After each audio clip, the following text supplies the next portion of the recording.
mengulas kesetaraan gender berkaitan dengan International Women's Day. Dan kedua narasumber saya hari ini ada Warida Safei, beliau ini dari ICJ atau Institute Community Justice, beliau selaku direkturnya. Halo, Assalamualaikum.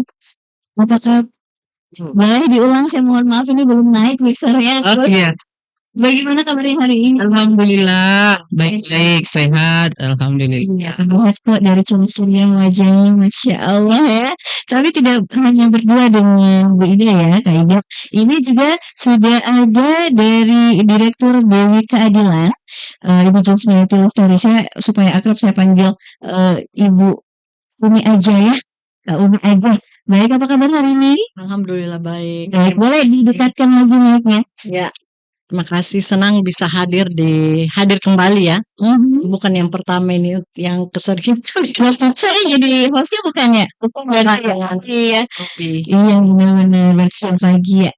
Nah, oke, Umi dan Ida ini kan memang terkait dengan International Women's Day. Mungkin kita sedikit mengulaskan salah satu target yang mungkin ingin dicapai sebenarnya itu adalah memastikan partisipasi perempuan secara proporsional, seimbang, dan efektif serta memberikan kesempatan yang sama untuk perempuan di setiap tingkat pengembangan pendidikan, termasuk juga masalah ekonomi, termasuk dalam dunia pekerjaan itu. Nah, sahabat Ras mungkin di antara Anda nih pernah membaca dari perempuan internasional yang disebutkan di media atau mendengar teman membicarakan terkait dengan International Women's Day ini.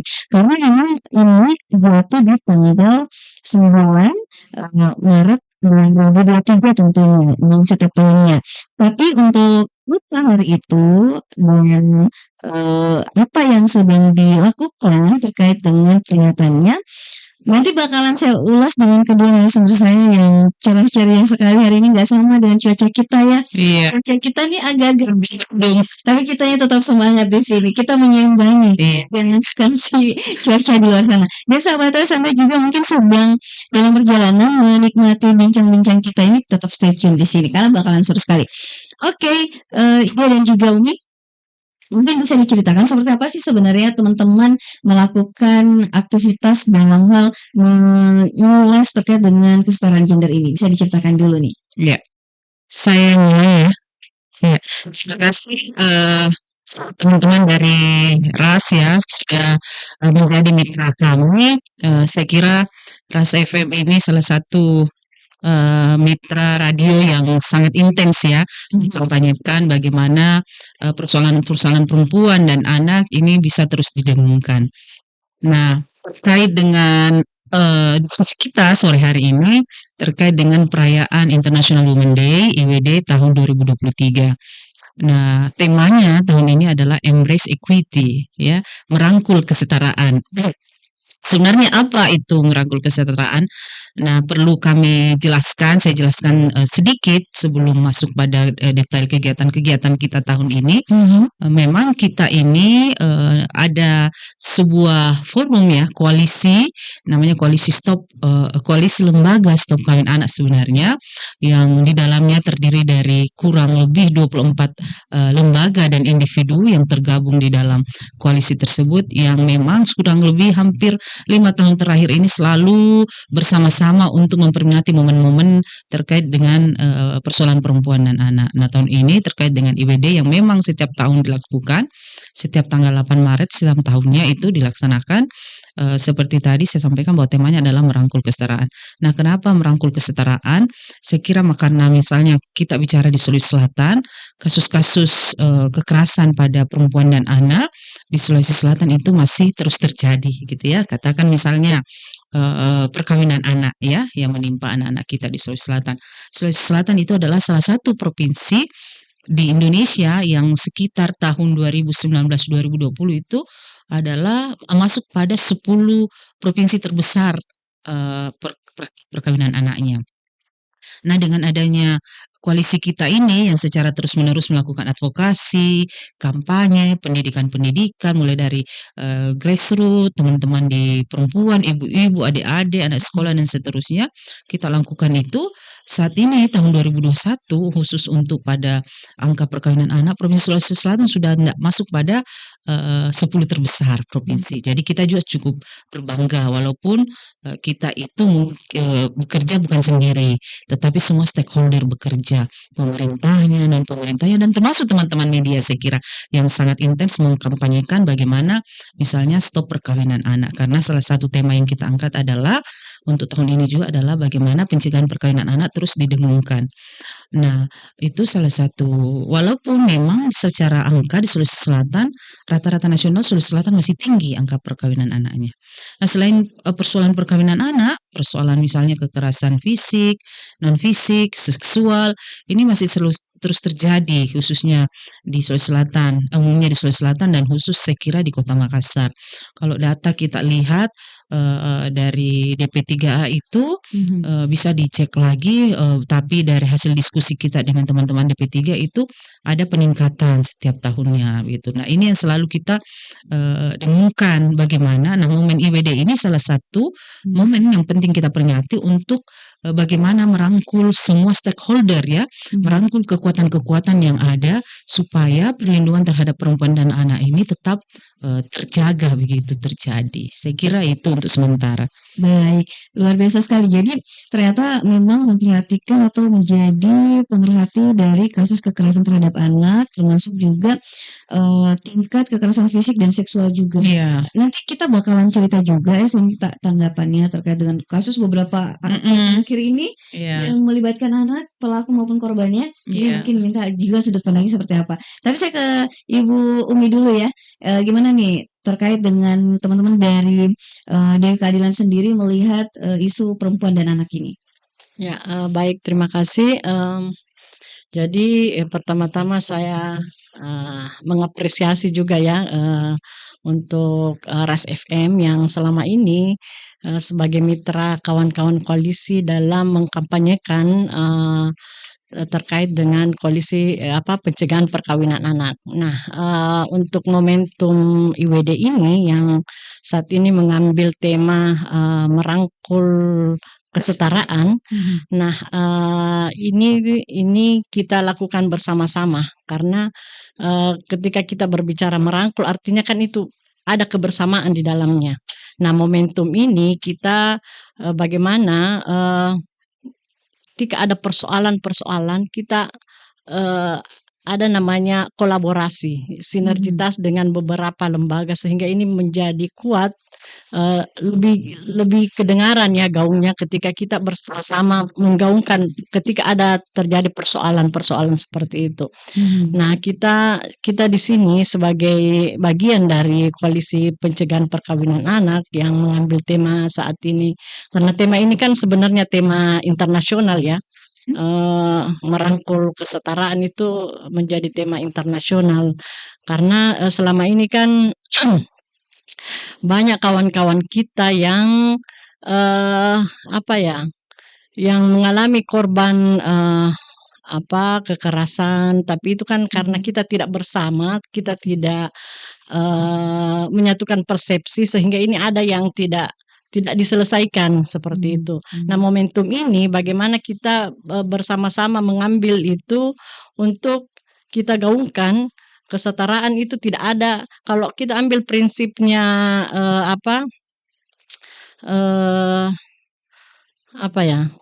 yang bahwa tidak ada lagi yang tertinggal. Itu artinya bahwa kita ini setara. Tidak ada lagi perbedaan, kawan-kawan disabilitas juga bagian dari kita. Tidak ada lagi perbedaan terkait dengan keberagaman. Kita berbeda. Kalau kita melihat Bhinneka Tunggal Ika kan kita berbeda, tetapi sesungguhnya kita sama.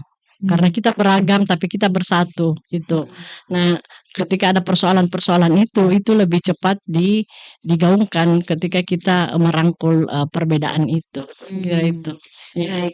Jadi teman-teman di tim koalisi Stop Kawin Anak ini sebenarnya tergabung dari beberapa lembaga dan iya, individu, iya. oh ada individunya Ada juga ya? juga, iya. Contohnya seperti apa? Iya, jadi koalisi ini sudah ada sejak kurang lebih 5 tahun. Jadi memang didasari dari persoalan-persoalan maraknya atau tingginya angka perkawinan anak di Sulawesi Selatan.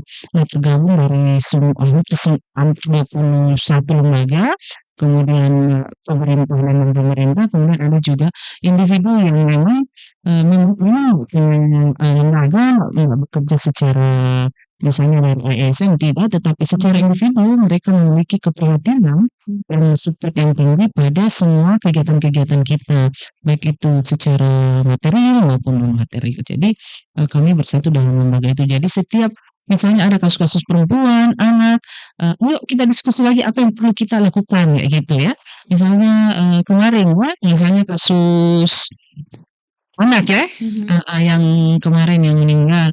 Apa yang perlu kita lakukan? Apa yang bisa kita lakukan untuk membantu menyelesaikan persoalan-persoalan ini? Jadi kita dan bukan hanya menyelesaikan persoalannya saja, tetapi bagaimana mengadvokasi misalnya dengan teman pemerintah. Bagaimana misalnya kalau dia dari kalangan tidak mampu, bagaimana kebutuhan-kebutuhannya bisa terpenuhi, misalnya BPJS-nya bagaimana diuruskan dan seterusnya. Itu kita sampai ke situnya untuk membantu masyarakat, teman-teman perempuan, anak yang memang menjadi korban. Dan ini dilakukan secara reguler oleh teman-teman yang tergabung dalam koalisi ini. Iya, benar. Ini kalau kita melihat data yang saya coba buka ini di tahun 2022 kekerasan terhadap anak itu paling tinggi 200 orang dan disusul kasus anak berhadapan hukum. Jadi ini juga yang menarik ya. Anak berhadapan hukum berarti dia menjadi terduga pelaku atau bahkan sudah divonis pelaku. Nah, itu sudah sampai di 100 orang anak tahun 2012 saja dan kekerasan terhadap perempuan 59 kasus dan kekerasan dalam rumah tangga itu 52 orang kasus 10%. Nah, ini data tentunya membuat kita prihatin. Iya, Nah, keprihatinan ini dan rasa-rasanya kayak tidak setiap tahun kita mungkin menghujat orang bersuara di sosial media kan lagi juga orang bisa memviralkan lewat sosial media.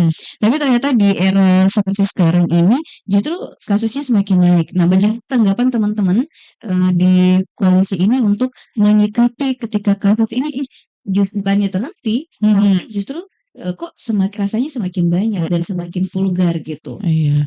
Iya, kalau misalnya melihat dari data, kalau misalnya data itu semakin banyak atau semakin tapi sebenarnya ada 2 ya.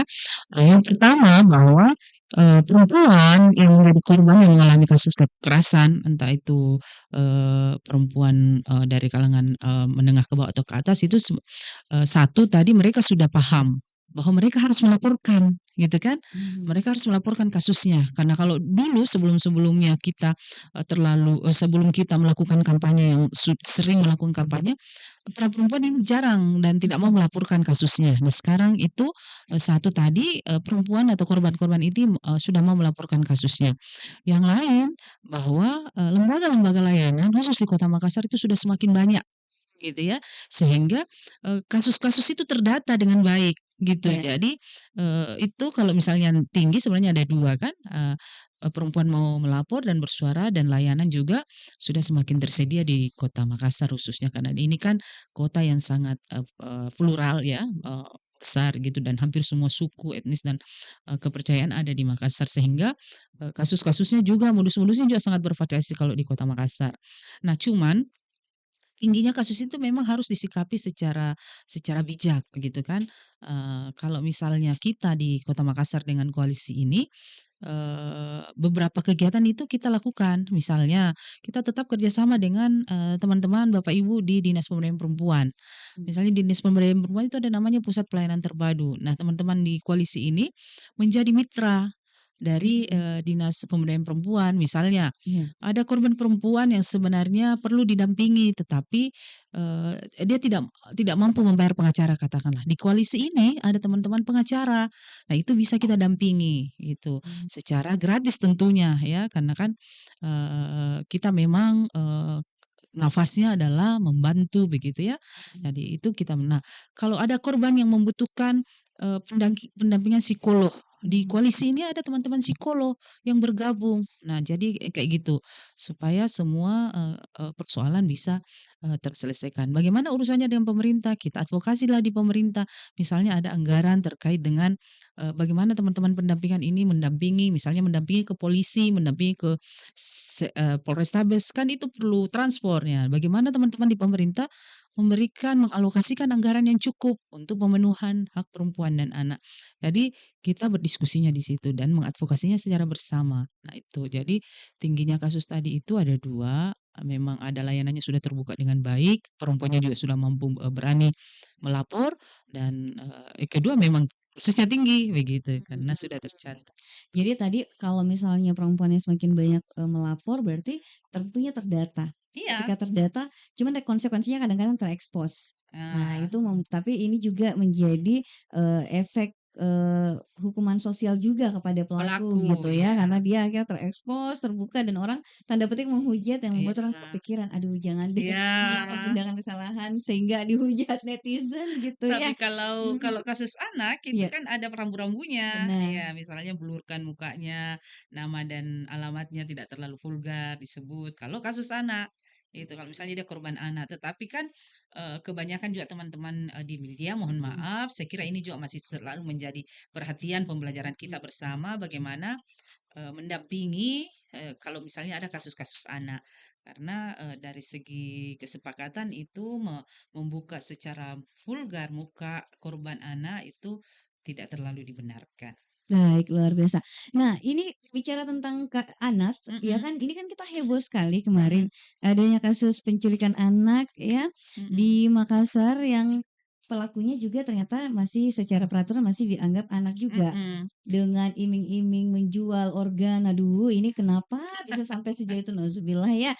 Nah, itu bagaimana teman-teman menanggapi substansi sebenarnya apa sih yang terjadi kenapa sampai anak ini menjadi korban, sekaligus yang melakukan pelakunya adalah, Nah, anak-anak juga. Tanggapan, teman-teman sekalian bagaimana?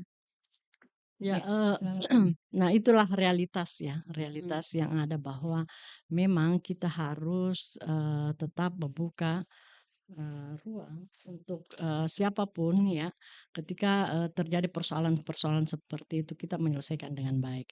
Nah kalau kasus anak ini lagi karena ada situasi ekonomi ya, dan Mhm. dia juga salah satu korban media sebenarnya. Ya kan dia apa, Ya kayak Allah. iming-iming ya, iming-iming, kalau dia bisa dapatkan organ ini dia akan membeli sekian harganya, sampai itu kan dijanji tinggi sekali nilainya kan.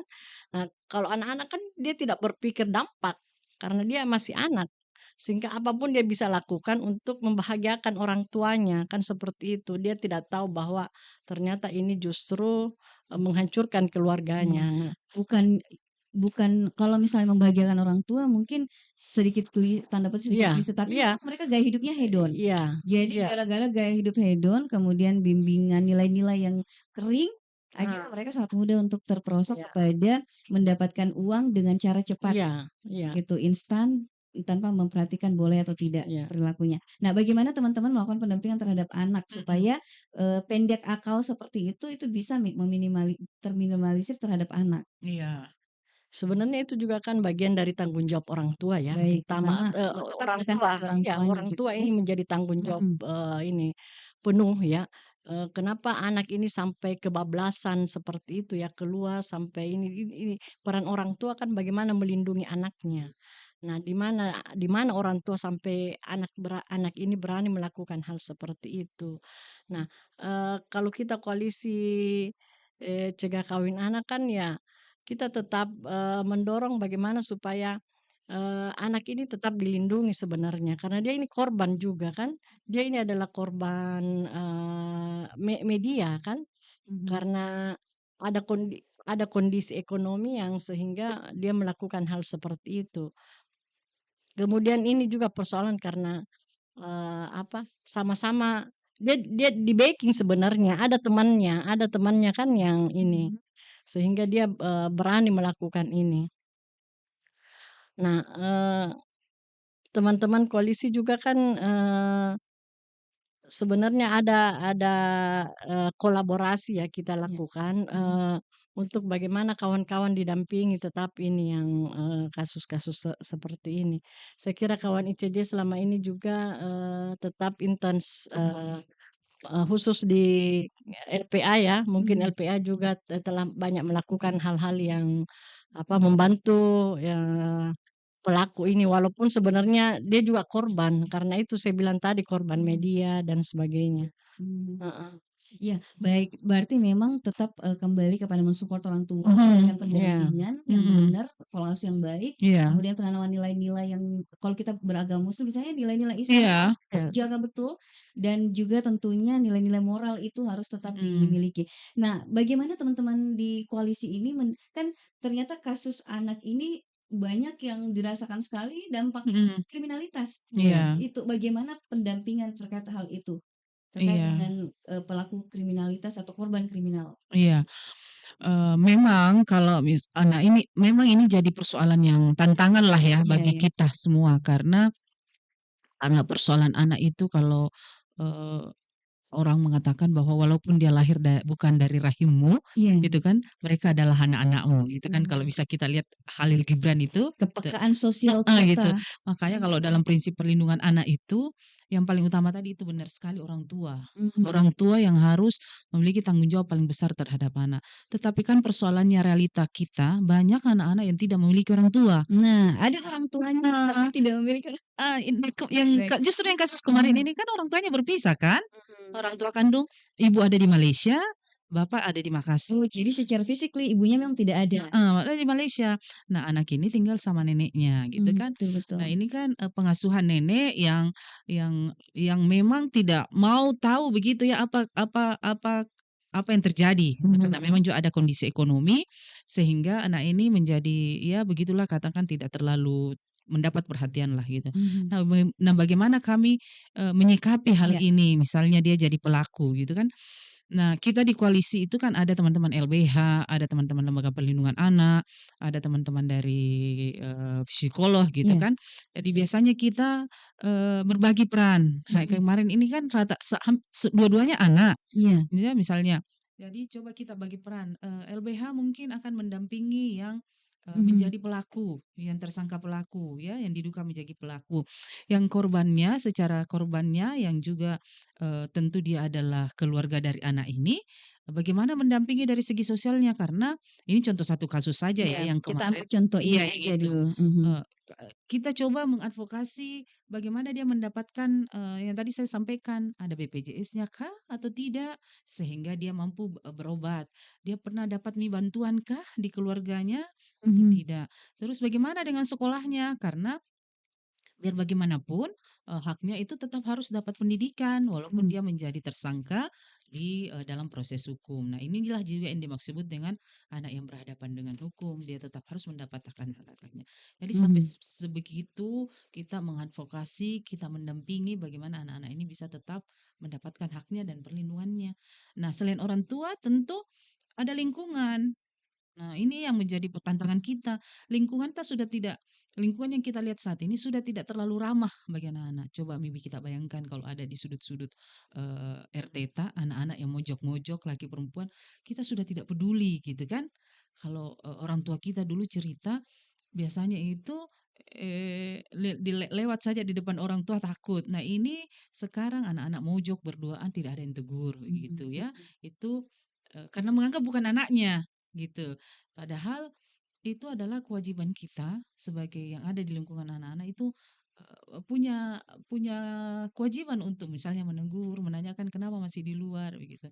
Sehingga kalau dalam prinsip perlindungan anak sekali lagi setelah orang tua itu adalah lingkungan yang punya tanggung jawab, Iya.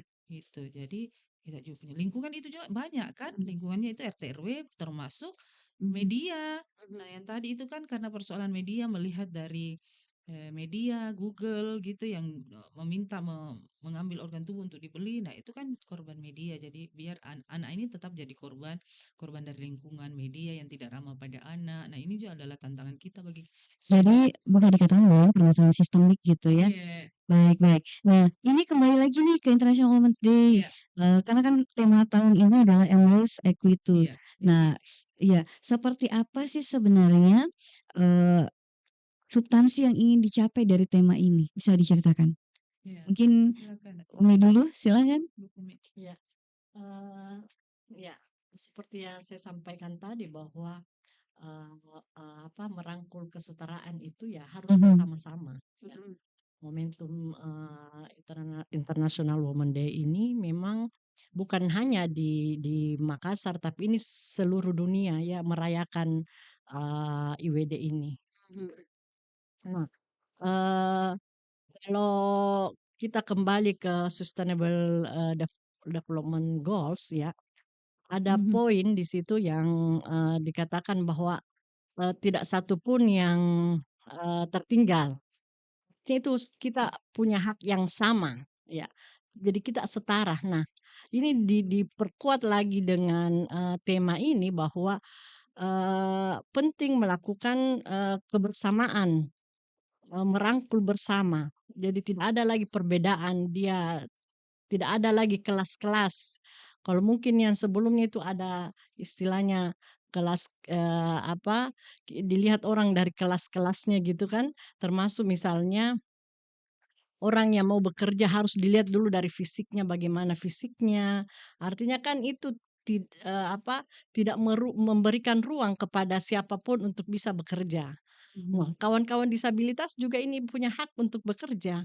Nah, mhm, kalau dilihat misalnya dari fisiknya, artinya ini kita tidak setara, kan seperti itu. Nah, bagaimana merangkul semua ini supaya mereka termasuk kawan-kawan disabilitas mempunyai hak untuk misalnya bekerja ketika ada ruang yang cocok untuk dia, kita kasih gitu. Artinya siapapun punya hak untuk menjalankan profesinya yang memang sesuai dengan skill seperti tanpa melihat bahwa apakah dia ini kulit hitam, kulit putih, mhm, ya, disabilitas dan sebagainya, seperti itu. mmm.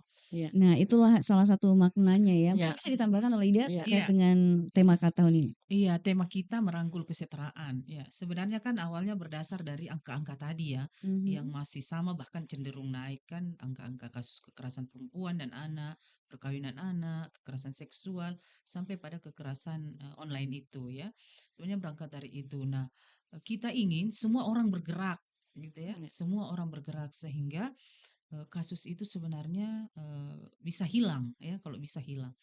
Nah, kalau misalnya saat ini kita masih bergeraknya sesama anggota koalisi saja, mhm, kita berharap tahun-tahun mendatang itu semua orang bergerak, pemerintah, teman-teman di perusahaan, teman-teman di media, teman-teman dari eh, misalnya dari lembaga-lembaga keagamaan gitu ya, semua ya, bergerak sehingga dunia kita ini, Makassar kita ini indah tanpa kekerasan gitu ya. Begitu sebenarnya tujuannya. mhm, mhm, mhm, Indah tanpa kekerasan sehingga misalnya perempuan kayak kita pekerja media mau pulang malam, mhm, misalnya pulang malam nggak ada masalah karena kita ya, sudah aman gitu.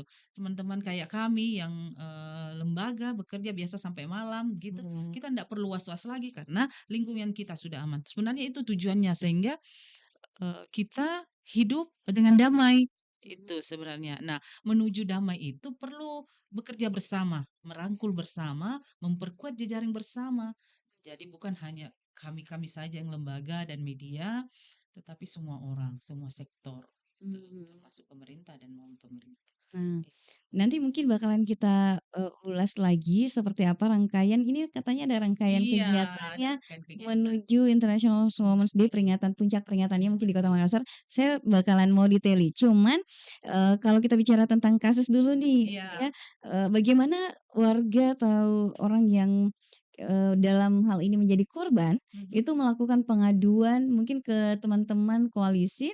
Pendampingannya seperti apa dan kasus seperti apa sih mereka bisa mendapatkan pendampingan? Bisa diceritakan dulu? Iya.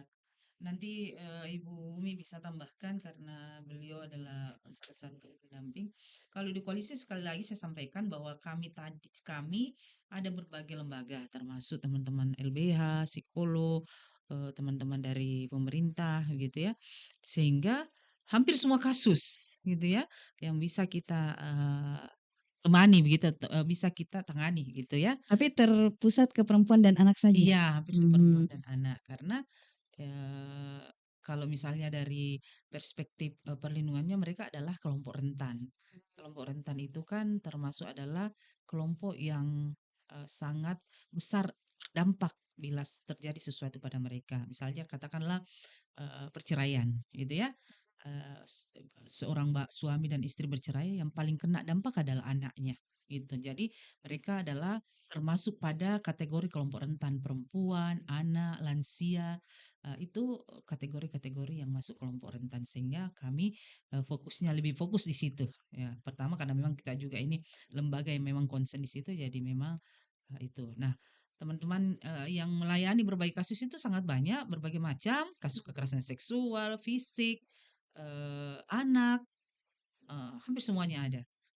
Eee, dan kami sangat intens berkomunikasi, berdiskusi kalau ada kasus-kasus tersebut. Ini ada kasus ini, bagaimana, apa yang kita lakukan? Apalagi kalau misalnya kasus-kasus itu, menurut kita tanda petik melibatkan, penguasa misalnya kayak gitu. Jadi kita perlu mengatur strategi, strategi advokasi. Nah, kita ngobrol di situ, berbagi peran supaya tujuan kita tercapai. Dalam arti tujuannya perlindungan dan pemenuhan hak terhadap perempuan dan anak itu bisa tercapai. Jadi kita berbagi peran. Yang teman-teman pengacara silahkan mendampingi, yang teman-teman psikolog mendampingi psikolognya, yang teman-teman lembaga mendampingi mengantar ke sana kemari misalnya, yang teman-teman yang lain komunikasi dengan pemerintah, ada anggaran enggak atau apa gitu. Jadi kita berbagi peran. mmm. Itu yang selama ini terjadi. Selama ini mungkin bisa dijawab oleh, Umi gitu ya, kalau dalam penanganan kasus adakah, proses jemput bola gitu ya? Mm, Jadi kita mencari kasus atau, kasusnya sendiri nih yang datang mm, mengadukan atau minta konseling, bantuan dan seterusnya? Ya, kalau selama ini kan, memang, korban itu datang mengadu Mmm, mengadu ke lembaga. Misalnya ada yang di-PHK iya, sepihak oleh, majikannya kayak gitu, ataupun misalnya korban KDRT, mereka datang, ke kami untuk, melaporkan, kasusnya. Nah kita, karena kita adalah lembaga jejaring, sehingga kita tetap berkoordinasi dengan, kawan-kawan yang konsen di situ. Artinya the right me on the right job kan lebih lebih bagus gitu. Sehingga teman-teman ini bisa fokus dengan misalnya yang disampaikan tadi oleh Bu Ida bahwa ada psikolog, kita hubungi mhm, kawan psikolog, ada kawan dari LBH, mhm. termasuk, di unit, PPA ya, di kepolisian juga kita tetap berkoordinasi bagaimana menyelesaikan ini persoalan kayak gitu. Ya walaupun tantangannya juga berat Nah itu sebenarnya yang saya kan, mau tanyakan nanti apalagi misalnya kalau tantangannya. pelaku adalah misalnya dia adalah pemerintah kayak gitu kan, ini kan Oh, wah ada ya kasus gitu ya iya. dari instansi Iya, pemerintah nah tapi ini kan oknum? ya oknum ya oknum Mhm. ya. Nah ini tantangan buat kita bagaimana bisa kita terobos ini. Nah, itu dia nanti bakalan saya, pengen tahu nih cerita-ceritanya teman-teman di koalisi dalam penanganan kasus selama ini apa sih tantangannya, kemudian adakah kasus yang pernah berat banget ditangani yang kayak bikin pusing semua orang di dalam. Nanti kita bahas itu. Saya mau kembali lagi ke rangkaian kegiatan. iya, Nah, ini sepertinya salah satu tujuan juga teman-teman yang ada di koalisi untuk hadir bersama-sama kita di iya sini benar. diskusi Ya. untuk menyampaikan sebenarnya ada kegiatan yang ingin dilaksanakan. Nah, bisa diceritakan kegiatan apakah itu? Silakan mungkin Iya, Wida dulu, silakan. boleh. Jadi, kalau bicara rangkaian IWD International Women's Day tahun ini 2023 sekali lagi temanya adalah merangkul kesetaraan, embrace equity ya. Beberapa rangkaian ini, pertama Ya, kick off kalau kita sampaikan ya, kick off IWD tahun 2023 bersama Ras FM gitu. mhm. Dan, tadi pagi juga bersama teman-teman di RRI. Jadi kita ada talkshow media. Ada beberapa media yang, sudah terdaftar, termasuk ada beberapa podcast, dari teman-teman lembaga dan pemerintah yang siap, menyampaikan berbagi pengalaman dalam, penanganan kasus-kasus perempuan dan anak. Itu rangkaian medianya. Kemudian dari tanggal 1 sampai tanggal 4 itu ya kita talkshow media. Kemudian di tanggal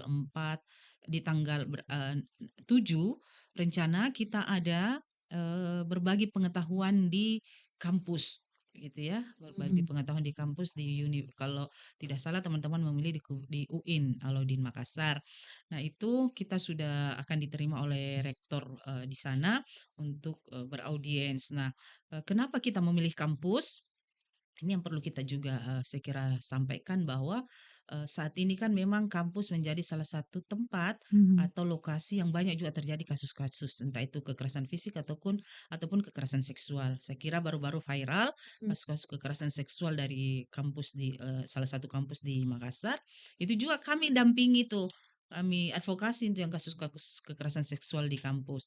Nah, ini akhirnya kami mencoba masuk di kampus, di dunia kampus. Bagaimana sebenarnya memberi awareness kepada mahasiswa, mahasiswi supaya kalau misalnya mereka menemukan kasus, mereka mengalami kasus-kasus pelecehan, itu mampu melapor gitu ya, mampu bisa memberitahukan atau melaporkan kasus mereka. Nah, itu untuk rencana di tanggal 7. Nah, Mhm. untuk di tanggal 8 kita rencana ada roundtable diskusi ya di Tribun Timur menghadirkan beberapa narasumber dari berbagai perspektif.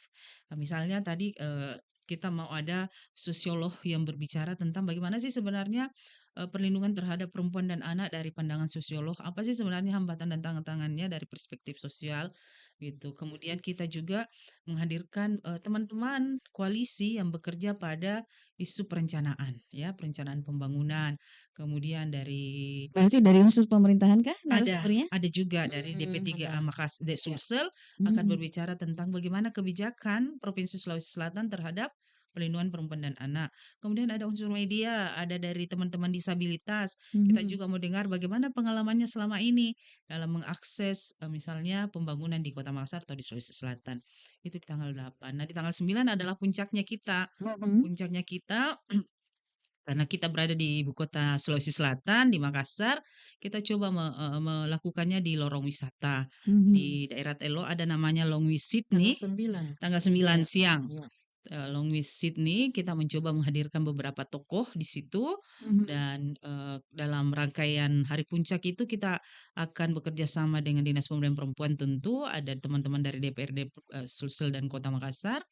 Kemudian ada berbagai pengalaman dari teman-teman dari shelter warga. Nah, kalau Mhm. di Kota Makassar kan ada nama shelter warga yang mendampingi kasus-kasus perempuan. Ini Mhm. kita mau dengar bagaimana selama ini pengalaman mereka, apa hambatannya, apa tantangannya, dan kira-kira apa yang mereka butuhkan. Nah, kami juga menghadirkan DP3 Kota Makassar dan DPRD Kota Makassar. Nah, dengan harapan bahwa ketika mereka ada persoalan, misalnya kebutuhan, hambatan, teman-teman pemerintah dan DPRD bisa merespon gitu ya, Mhm. memberi mungkin solusi begitu. Nah, di situ di hari puncak itu. Nah, kita mengundang semua unsur RT, RW, teman-teman pemerintah, media, forum anak juga bahkan kita ngundang. Jadi hari puncaknya di tanggal 9. Mhm. Sekalian kita mengundang teman-teman Iya. LAS untuk hadir Baik. pada saat itu. Nanti bicara saja sama produser saya. Iya. Kayaknya sudah ada komunikasi ya. Ya, iya. Rangkaian kegiatan karena terbukti kick off-nya hari ini Ras FM. Ya, Baik. Nah, teman-teman yang ada mungkin di channel YouTube kita Ras FM Makassar, terima kasih sudah bergabung dan pastinya kalau mau berikan dukungan dengan cara memberikan komentar, jangan lupa like dan juga subscribe channel YouTube Ras FM Makassar. Dan untuk Anda sahabat Ras, saya ingatkan kami saat ini sedang berdiskusi dengan teman-teman yang eh, concern membahas tentang perempuan dan anak ya yang tergabung dalam tim koalisi Stop Kawin Anak dan ada Ibu Ida, ada Ibu Umi ya dari Institut Community Justice dan juga Direktur Dewi Keadilan. Dan tadi rangkaian acara yang sudah disampaikan ini banyak sekali ternyata ada mulai dari hari ini sampai nanti tanggal 9 di Iya, Puncak Karya dan itu memang jatuhnya tanggal IDW ini ya. IWD. IPD ini. Sebenarnya Nah, tanggal 8. oh tanggal 8 Iya, bukan tanggal 9 baik. iya, 8 sebenarnya, Mhm, tapi karena kita masih ada rangkaian acara, jadi tetap kami puncaknya dilanjutkan. dia dan saya kira tidak ada masalah. Yang Iya, penting kan nggak ini ada masalah. semangatnya, Iya. makanya Momentumnya masih tetap. momentumnya, Iya. gitu Ya, kan. pokoknya intinya ternyata tanggal International Women Women's Day. Day ini adalah di tanggal 8 Maret setiap tahunnya. Baik, tadi ini ada beberapa rangkaian acara yang ingin Iya. dilaksanakan. Salah satunya adalah melakukan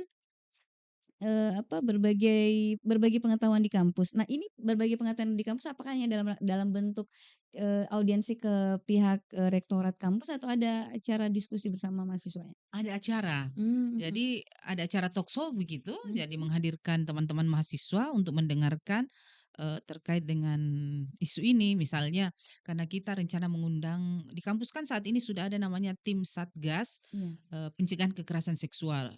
Nah, karena itu adalah turunan dari peraturan menteri ya, kementerian ya di perguruan tinggi dan, dinas, pendidikan. Itu Satgas, kemudian, ada teman dari koalisi berbagi pengalaman, pendampingan ataupun pengalaman, bagaimana mengadvokasi kasus-kasus perempuan dan anak. Itu jadi ada kayak seminar lah begitu, talk Mhm show mhm. dan seminar untuk teman-teman atau adik-adik mahasiswa di Mmm. kampus. Kalau untuk acaranya sendiri udah sosialisasinya bisa diketahui lewat mana? Lewat sosial media kah? Ada akun khusus yang Sebenarnya tidak ada mhm. akun khusus untuk koalisi, tetapi hampir semua kita yang tergabung Mhm. itu diwajibkan ya, Mmm. diwajibkan untuk men-share di medsos masing-masing. Ada Twibbon sendiri gitu, Mmm. yang itu yang akan diupload oleh masing-masing Oh, baik baik. lembaga gitu. Jadi lebih ke teman-teman yang sudah tergabung itu Iya, mensosialisasikan secara individu iya, maupun kelembagaannya iya, masing-masing. benar. Baik, berarti itu bisa dihadiri, oleh mahasiswa ya, kapasitas yang mungkin siapa tahu ada mahasiswa yang banyak dengar ini Iya. dan membludak. Akan Mungkin bisa hadir. dikasih tahu batasan peserta yang bisa hadir? Kalau di hari puncak Mhm. sebenarnya Iya, ini dulu yang kegiatan kampusnya di dulu. kampus itu sebenarnya kan kita karena ini adalah sifatnya kampanye, jadi semakin banyak sih sebenarnya semakin bagus gitu ya. Mhm. Tetapi kalau misalnya kita, berbicara, minimal ya 100 orang juga Oh, bisa. rencananya memang Iya, di angka 100 orang iya, minimal itu ya. heeh. Berarti yang berencana memiliki jangkauan yang luas gitu Iya, ya? karena kan kampanye kan memang sifatnya sosialisasi karena memang isu kekerasan seksual ini kan memang undang-undangnya masih baru toh, Mhm. masih tahun 2002 kemarin, 22 kemarin. Nah, ini yang perlu kita sosialisasikan secara terus-menerus, apalagi kasus-kasus viral kemarin di kampus juga ada di Mhm. Kota Makassar, ya Mhm. kan? Dan memang biasanya kalau kasus kekerasan, seksual ini itu, fatal gitu loh. Bahkan ada yang sampai nauzubillah gitu ya, sampai meninggal karena tindakan kekerasan seksual, pemerkosaan dan seterusnya itu kan fatal sekali. Belum Iya, lagi kalau kasus-kasus sebelumnya juga bisa kita menyaksikan, pemerkosaan yang terjadi di kos-kosan mahasiswa putri. iya. Nah, ini kan sesuatu yang sangat perlu dipahami bagaimana caranya melindungi diri, kemudian Mhm, menindaki ketika jadi korban, dan bagaimana menyikapi pelaku. Itu iya. sesuatu yang adalah skill yang harus dimiliki oleh setiap perempuan, khususnya mahasiswa kalau memang kasusnya terkait di kampus. Dan itu saja berarti ya, terkait dengan audiensi ke pihak rektorat, berarti ini apakah seluruh kampus juga direncanakan diadakan atau hanya tadi terfokus di Tidak, kampus kita UIN saja? baru rencananya 2 Mhm. UIN dengan Unhas. Tetapi yang merespon ini memang yang baru kita jalin komunikasi baru UIN ya. Mmm. Karena memang ada, waktu kita yang cukup mepet dan memang teman-teman koalisi juga ini ndak disangkali bahwa kita juga punya teman-teman ini punya kesibukan yang luar biasa juga. Sehingga, eee, panjang biasa diskusinya menentukan waktu dan seterusnya ini agak panjang sehingga baru satu yang memberikan, jawaban dan bisa kita tindak Baik lanjuti. baik, pokoknya intinya rencananya memang senantiasa Iya, intens melakukan audiensi. iya. Baik, nah kalau untuk, roundtable discussion-nya ini berarti live gitu ya di Iya, Tribun atau hanya offline kegiatannya dan bisa dihadiri peserta kah? tidak, kalau misalnya yang di Tribun itu memang sifatnya, online, Mmm. tapi, dia seperti kayak, acara-acara forum rektor itu jadi Mhm. membahas satu permasalahan, kemudian dihadiri berbagai narasumber dari berbagai Iya, perspektif, gitu. dan istilahnya semua narasumber ini duduk bersama di Iya, meja, lingkaran gitu heeh, ya, heeh, dan sama-sama bisa saling memberikan, iya, idenya, konsep yang mhm, dimiliki. dan Nah tentu mhm, akan melahirkan rekomendasi, kayak nanti gitu. ada rekomendasi Heeh, berarti. iya, itu Oke, akan baik. jadi bahan kita mengadvokasi, ke pemerintah kah, ke mana terkait dengan rekomendasi tersebut. Nah, oke. Nah, yang menarik juga salah satunya adalah kegiatan di puncak, hari Mhm, hanya gitu ya di tanggal 9 Maret ada, diadakan di Longwy Sydney. Mhm. dikerjasamakan dengan DP3A, ada juga DPRD Provinsi Sulawesi Selatan, kemudian ada shelter warga. Nah, ini tadi saya langsung, ada shelter warga nih. Mhm. Sebagai media saja saya mungkin belum terlalu familiar. Mungkin juga Oh. teman-teman sahabat Ras atau mungkin penonton kita di channel YouTube Ras FM Makassar juga pengen tahu nih seperti apa sih sebenarnya shelter warga, siapa yang membentuk dan bagaimana fungsi dan tujuannya. Silakan. Boleh mungkin Bu Iya. Umi atau Bu Ida silahkan. Iya, saya lanjut saja. Shelter warga, kenapa kita undang shelter warga? Karena shelter warga ini sebenarnya adalah, eee, komunitas ya, masyarakat. Masyarakat yang punya kepedulian terhadap kasus-kasus yang ada di sekitar mereka, di lingkungan mereka. Karena kalau misalnya ini adalah bentukan dari pemerintah Kota Makassar, dalam hal ini DP3A, Dinas Pemberdayaan Perempuan. Hampir semua kelurahan di Kota Makassar punya namanya shelter warga. Hampir semua ya, berarti belum semuanya kelurahan punya. Masih ada beberapa ketika saya berdiskusi dengan teman-teman DP3, masih ada beberapa kelurahan yang belum terbentuk. Nah, apa fungsinya shelter warga? Dia adalah perpanjangan tangan dari pemerintah, gitu ya. Pemerintah tidak punya cukup tenaga, punya cukup orang untuk menjangkau berbagai kasus-kasus yang ada di kelurahan. Mhm. Jadi mereka membentuk shelter warga yang berisi kader-kader, entah itu perempuan, entah laki-laki, yang punya perspektif, yang punya keinginan, yang punya visi misi untuk melindungi perempuan dan anak khususnya, dan korban-korban lainnya. Jadi mereka dilatih bagaimana mendampingi korban, bagaimana menangani korban kalau ada, bagaimana kalau ada orang datang melapor, mereka dilatih gitu. Sehingga mereka adalah orang pertama yang mendapatkan laporan ketika ada kasus di lingkungan mereka. Nah, ini makanya kami mengundang mereka berbagi pengalaman ketika menangani kasus, karena berbeda pasti kalau misalnya mereka sudah bawa ke polisi. Nah, ini kan biasanya sudah ada teman-teman pengacara di situ yang mendampingi. Tapi ketika mereka mendampingi di kelurahan, biasanya kan mereka melakukan mediasi. Nah, bagaimana cara-cara mereka mediasi? Ini yang kita mau dengar, berbagi pengalaman, karena ada juga kasus-kasus, beberapa kasus warga, misalnya ada korban yang datang mengadu, perspektif masih sangat bias, misalnya, "Oh, memang toh karena kita pakai baju pendek," misalnya kayak gitu. Nah, ini yang dilatihkan kepada mereka, karena kalau misalnya korban, minimal empati itu ada dulu. Jadi jangan memvonis mereka karena pakaiannya sehingga mereka berhak atau bisa dilecehkan gitu. Nah, itu sehingga akhirnya kami mengundang mereka. Baik Iya. baik. Nah, kalau, Bumi sendiri bagaimana melihatnya? Dari, fungsi pemerintah ya, ini kan dari tadi disebutkan juga salah satu yang sepertinya menjadi mitra dari teman-teman koalisi adalah DP3A. Kemudian, ini salah satunya bisakah saya sebut bahwa kayak shelter warga yang dibentuk oleh pemerintah ini, itu bagian daripada mitra teman-teman di Iya. koalisi juga untuk memudahkan akses pengaduan warga, akses penanganan dan seterusnya. Nah, bagaimana sebenarnya selama ini yang dilakukan atau hubungan antara, pemerintah sebagai pengambil kebijakan dengan teman-teman di koalisi dalam mewujudkan, apa yang disebut dengan terhindar tadi dari kasus kekerasan terhadap Ya, perempuan dan anak ini? ya, Silakan. ya. Jadi shelter warna juga ini adalah sebenarnya perpanjangan tangan ya, perpanjangan tangan dari pemerintah. Ya, Mhm, karena dia yang membantu membantu melaporkan ketika terjadi kasus di wilayahnya. Jadi mhm, ini kan apa, perkelurahan itu ada shelter warganya. Dan unsur-unsur yang masuk di situ kan salah satunya juga ada pekerja rumah tangga yang menjadi bagian dari shelter warga mhm, gitu. Anggota saya juga bagian dari itu. Eee, artinya bahwa apa, dia tidak menjadi pelaku ya, harus pegang prinsip seperti itu ya, bahwa mhm, jangan sampai dia menjadi korban ataupun pelaku. mmm, Nah itu. Nah, kemudian di kami di Koalisi Perempuan, tetap berkoordinasi dengan DP3A, terkait dengan persoalan-persoalan yang dihadapi di wilayah masing-masing. mhm, Karena kan kalau misalnya ada laporan-laporan dari shelter warga, itu tetap kita akan bantu mengkomunikasikan, ya. mhm, Karena mereka kan juga tidak punya pengacara, apa yang disampaikan tadi oleh Ibu Ida ya. iya, Mereka tidak punya psikolog, Kitalah yang, memberikan, informasi Masih bahwa ini loh fasilitasi iya itu ya, memfasilitasi, ya memediasi bahwa ini loh mhm. ada ini, kalau ada ini nanti kita, sampaikan. Jadi kita tetap juga melakukan, mendampingi gitu kan, bersama-sama untuk, menyelesaikan kasus-kasus yang ada di wilayahnya masing-masing, gitu. Baik, berarti memang ini terasa sekali bahwa ada kemitraan di Iya sini ya, iya yang dilakukan antara pemerintah dengan, teman-teman di koalisi. iya. Nah, bisa diceritakan sebenarnya peran yang diharapkan dari teman-teman koalisi terkait dengan peran pemerintah itu apa? Dan sejauh ini bagaimana dukungan atau kerjasama yang secara resmi dibangun? Bisa diceritakan? Iya. Mungkin Wida dulu. Iya. Iya.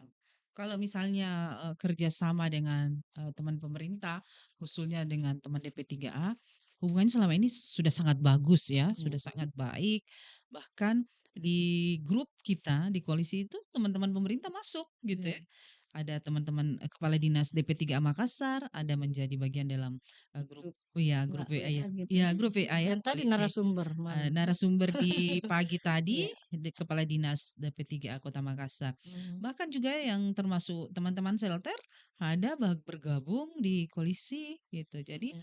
memang hubungannya sudah bagus begitu, tetapi ya, tetap saja kalau misalnya ada yang perlu kita sampaikan, ya kita sampaikan begitu. Misalnya, kadang kan selama ini teman-teman di shelter warga itu, dari DP3A itu, ada alokasi anggaran operasional, operasional bulanan gitu ya untuk, misalnya mereka, mengantar, korban misalnya mendampingi korban dari misalnya dari kelurahan A ke DP3A. Mhm. Itu kan mereka punya harus, ada Butuh anggaran, kendaraan ya. itu ya, ada kendaraan, ada bensin. Nah itu DP3 sudah mengalokasikan anggaran, tetapi memang, jumlahnya masih sangat terbatas ya. Terbatas. Nah, ini juga yang menjadi tantangan sehingga, kita komunikasikan ke DP3A bagaimana supaya misalnya itu ada peningkatan setiap tahunnya. Sudah terbatas, tribulanan lagi dibayarkan, kan itu biasanya kayak gitu. Tetapi Mhm. sejauh ini kita, apresiasi terhadap, teman-teman pemerintah khususnya DP3A Makassar bahwa mereka sudah mau ya, karena kan itu biasanya political will sebenarnya ya yang mau mengalokasikan anggaran untuk teman-teman di shelter. Sehingga, kita berharap itu ada peningkatan-peningkatan. Mhm. Sehingga kasus-kasus yang kan kalau bicara kasus perempuan dan anak itu kan orang selalu bilang bahwa ini adalah fenomena gunung es, Iya. ya, yang di atasnya aja yang pucuk-pucuknya aja yang ketahuan, tetapi yang di dalamnya itu justru lebih banyak. Nah, kalau misalnya teman-teman shelter juga punya kapasitas yang lebih, punya sarana dan prasarana yang cukup, saya kira kasus-kasus itu bisa, ditangani begitu. Nah, tujuan kita supaya kita aman, teman-teman perempuan tidak ada lagi menjadi korban, anak-anak juga semua terlindungi, itu bisa tercapai begitu. Karena ini sebenarnya kaitannya dengan karena begini, pemerintah itu setiap kalau tidak salah setiap 2 tahun atau setiap berapa tahun itu ada penilaian. Misalnya Makassar itu mendapatkan namanya kota layak anak. Itu ada penilaian. Ada apa Heeh. indikatornya? Apa indikatornya? Nah, misalnya kalau misalnya masih tinggi angka kasus kekerasan, masih tinggi angka angka perkawinan anak, itu akan menjadi penilaian. Sehingga Makassar tidak akan, bisa dikatakan kota layak anak kalau misalnya kasus-kasus itu masih banyak. Tetapi saat ini kan Kota Makassar terus berbenah kalau kita lihat. Kita lihat dalam beberapa penilaian, diskusi, Kota Makassar ini mendapatkan predikat yang cukup baiklah untuk kategori kota layak anak. Karena Mhm. kan itu ada juga kategorinya ya, ada tingkatannya madya sampai apa gitu ya. Mhm. Ada tapi, Makassar naik secara ini naik terus gitu Iya. dan kita cukup berbangga hidup di Kota Makassar. Mhm. Baik, Ya. cuman kadang-kadang ini ya, ada juga selentingan seperti ini bahwa di Makassar ini bikin kacau anak mudanya. Iya. Anak mudanya ya kenapa? Karena yang heboh di media itu kan kasus anak muda tawuran, Iya. unsurnya ya kan, Mhm, kasus ini lagi yang betul. heboh sekali. Nah ini kan menjadi tantangan tersendiri, baik Iya. bagi teman-teman koalisi mungkin, termasuk Mhm. juga pemerintah sebagai penanggung jawab sebenarnya dalam Betul. menyelesaikan permasalahan ini, itu jadi kembali lagi tadi, ya kualitas SDM, jumlah SDM, jangan sampai gini, lebih banyak kasus daripada petugasnya. Iya. Ya. Nah, itu bagaimana mungkin Bu Umi bisa jelaskan bagaimana sebenarnya keinginan teman-teman koalisi ya dari Stop Perkawinan Anak ini dalam memaksimalkan kinerja dan peran pemerintah untuk mengkawal nih supaya tidak terjadi kekerasan terhadap perempuan dan anak di Kota Makassar? Ya. Jadi, koalisi cegah kawin anak ini kan, sebenarnya dia punya mitra strategis itu adalah pemerintah. Iya. Nah, jadi kita ini sebenarnya memberikan masukan kepada pemerintah dan mengawal juga sebenarnya terkait apa yang bisa dilakukan untuk penanganan kasus-kasus kekerasan seperti itu. Kecuali ini ya banjir kita tidak bisa. Gimana kasus? Baik. Nah, Iya, itu, berarti tetap didorong, disupport iya. gitu ya? Jadi kita juga bekerja ya, Mhm. kawan-kawan NGO juga bekerja untuk bagaimana meminimalkan ini persoalan. Nah, Mmm. ketika ada persoalan yang ada kasus yang masuk ya kita ini karena pemerintah adalah mitra strategis, kita kita punya jejaring sehingga kita kasih masukan apa yang bisa kita lakukan ketika ada persoalan seperti ini. Kayak Mhm. kasus-kasus Forum Barani kan ya saya sebut juga Forum Barani ya Bu Ida ya bahwa karena Forum Barani juga adalah apa ada 6 unsur, 7 unsur di situ bagian dari teman-teman koalisi. Ada wilayah-wilayah yang Mhm. menjadi pilotingnya karena ada 2 wilayah itu rentan di sana terjadi itu busur lah apalah kayak gitu. Nah, itu yang kemarin kita selalu melakukan apa pendampingan. Yang tadinya kalau bicara kotor apalah, setelah kita bersama-sama selalu diskusi, alhamdulillah bahasanya sudah mulai agak halus, tidak lagi kasar, apalah pokoknya bahasa-bahasa yang tidak layak lah sebagai generasi milenial ya. Mhm. Mungkin karena apa faktor lingkungan sehingga itu sering terjadi. Makanya juga sebenarnya menurut saya peran pemerintah di sini yang perlu diperkuat. Karena ini juga kalau misalnya penganggarannya ke aparat kurang ya pasti juga aparat ini. Nah, kita NGO kan bekerja dengan hati, dengan sukarela. Mhm. Ketika ada persoalan kita harus bergerak. Ada uang tidak ada uang kita bergerak. Kalau pemerintah mungkin harus dipikirkan berapa anggarannya untuk ini untuk apa, kayak gitu. Nah, kita kan tidak. Nah, ini yang perlu menjadi perhatian sebenarnya kepada pemerintah bahwa perlu kawan-kawan ini disupport ya. Ketika terjadi persoalan seperti itu ya pasti kan kawan-kawan koalisi ini yang bergerak cepat. Karena di dalam itu kan ada beberapa unsur di dalamnya juga, ada pemerintah, ada shelter warga, ada pengacara, ada apa Psikolog gitu ya? psikolog dan Mungkin tenaga sebagainya. medis juga ada gitu? Medis kayaknya Dokter? belum ya, Belum. belum ya. Mhm. Tapi kan kita lebih mudah Iya masuknya iya iya. ketika ini apa sudah terjejaring ini kawan-kawan dari beberapa unsur yang saya sebutkan tadi kayak gitu. Baik baik. Iya, Berarti memang, saat ini senantiasa sudah berjalan ya, iya, sudah berjalan dan sepertinya memang ada semacam peningkatan juga di Kota Makassar dalam, mengkawal kasus kekerasan terhadap perempuan dan anak ini. Dan ini karena sudah kita di penghujung acara ya, Bu Ida, Bu Umi. Nah, mungkin bisa dikasih closing statement dulu nih sebelum kita close acara Pesona Sore hari ini, silahkan. Iya, eee, padahal kita masih, banyak ide-ide Nah, yang di siap sini nih, silakan di sini momen iya iya, iya. saya kira kalau misalnya closing statement bahwa, IWD itu kan Mhm mhm. hanyalah sebagai momentum tahunan. Tetapi perjuangan kami ya di koalisi khususnya ini, lembaga-lembaga yang tergabung dalam koalisi itu tetap semangatnya tetap, walaupun tanpa momentum pekerjaan kita memang ada di situ. Mendampingi teman-teman, perempuan yang menjadi korban, anak-anak yang menjadi korban, yang tidak mendapatkan haknya dan seterusnya itu kita tetap kita lakukan. Karena kasus-kasus perempuan semakin hari juga bukan dari segi jumlah yang, Mhm. naik, dari segi modus juga semakin hari semakin beragam. Saat ini sangat banyak modus utamanya bagi anak-anak remaja putri kita. Saat ini ada aplikasi-aplikasi yang patut kita waspadai, misalnya aplikasi micet dan seterusnya. Itu menjadi salah satu aplikasi yang cukup merisaukan bagi kita. Sudah sangat banyak kasus Mmm. yang anak-anak perempuan kita terjerat di situ Iya, sebagai open BO iya. malah lewat di situ. Iya, nah inilah Mhm. yang mari kita selalu berjejaring gitu kan. Makanya, temanya salah satu adalah merangkul kesetaraan termasuk adalah bagaimana menguatkan jejaring yang sudah ada. Jadi jangan kendor begitu teman-teman. Mari kita bersama-sama untuk pemenuhan hak perempuan dan perlindungan anak di Kota Makassar khususnya. Terima Baik, kasih. terima kasih Wida, luar biasa. Ya, Baik, Kak Bumi silahkan. Ya, pertama-tama saya juga mau bilang bahwa pesan wali kota sebenarnya itu bahwa jagai anak itu kan sebenarnya luas sekali ya, terjemahannya. Hanya saja ya mungkin orang dianggap ini ya jagai anak itu kan karena memang anaklah ini yang memang perlu dukungan kuat baik dari sisi orang tuanya, dari lingkungannya supaya ini anak tumbuh kembang dengan baik ya, tidak terpengaruh dengan nah ini juga korban gadget ini itu juga persoalan besar sebenarnya. Eee, kita tidak tahu bagaimana cara menyelesaikan, karena saya juga punya anak, kan agak ribet juga. Kalau misalnya kita harus, larang dia main gadget, kemudian tugasnya harus dibuka di situ, kan ini juga persoalan.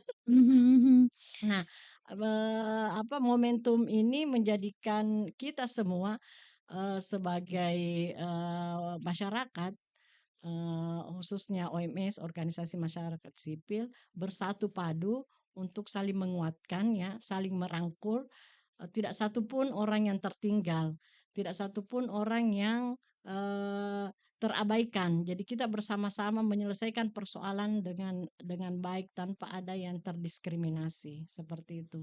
Merangkul bersama, menguatkan bersama, mensupport bersama. Iya, Ya, iya, iya. Saling mendukung damai gitu ya. ya. bersama. Ya, saya kira Baik, itu. luar biasa sekali. Terima kasih banyak Terima Wida, kasih Bu Umi, sama-sama. dan tentunya juga Anda sahabat Trust sudah menyaksikan dan mendengarkan talk show kita hari ini dari awal sampai sekarang. Terima kasih banyak untuk teman-teman juga yang ada di YouTube bergabung di live YouTube kita di Ras FM Makassar. Mudah-mudahan jangan bosan-bosan untuk menantikan kegiatan talk show kita tentunya di Pesona Story juga. Dan saya ingatkan untuk like, comment, subscribe Ras FM Makassar karena itu insya Allah akan mengembangkan dari channel YouTube kita di sini. Terima kasih banyak sekali lagi. Sahabat Ras tetap di sini ya di 99,6 Ras FM.